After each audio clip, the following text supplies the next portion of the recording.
विद्यार्थी मित्रों, मैं वीरेंद्र मिश्रा आपका हार्दिक स्वागत करता हूं।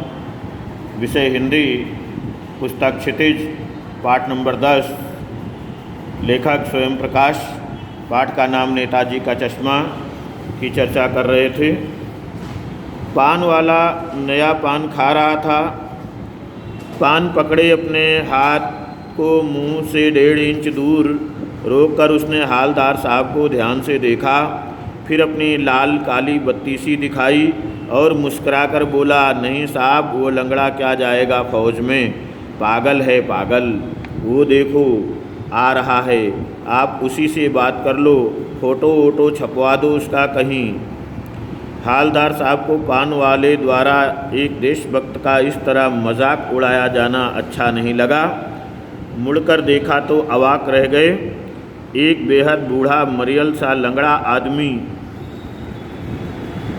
सिर पर गांधी टोपी और आँखों पर काला चश्मा लगाए, एक हाथ में एक छोटी सी संदूकची और दूसरे हाथ में एक बांस पर टंगे बहुत से चश्मे लिए अभी अभी एक गली से निकला था और अब एक बंद दुकान के सहारे अपना बांस टिका रहा था।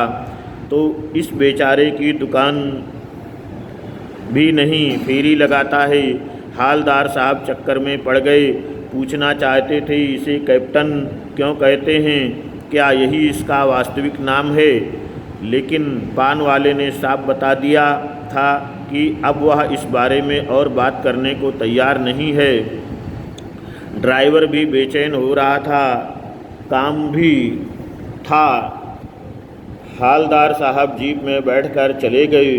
2 साल तक हालदार साहब अपने काम के सिलसिले में उस कस्बे से गुजरते रहे और नेताजी की मूर्ति में बदलते हुए चश्मों को देखते रहे। कभी गोल चश्मा होता तो कभी चौकोर, कभी लाल, कभी काला, कभी धूप का चश्मा, कभी बड़े कांचों वाला गोगो चश्मा, पर कोई ना कोई चश्मा होता ज़रूर।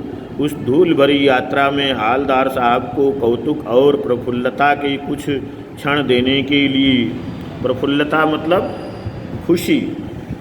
फिर एक बार ऐसा हुआ कि मूर्ति के चेहरे पर कोई भी कैसा भी चश्मा नहीं था।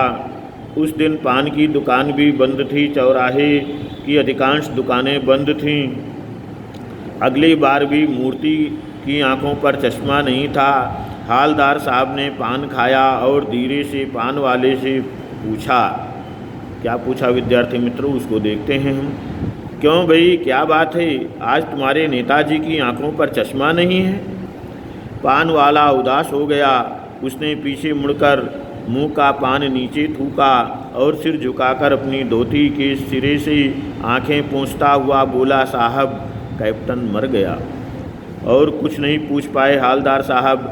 कुछ पल चुपचाप खड़े रहे और पान के पैसे चुकाकर जीप में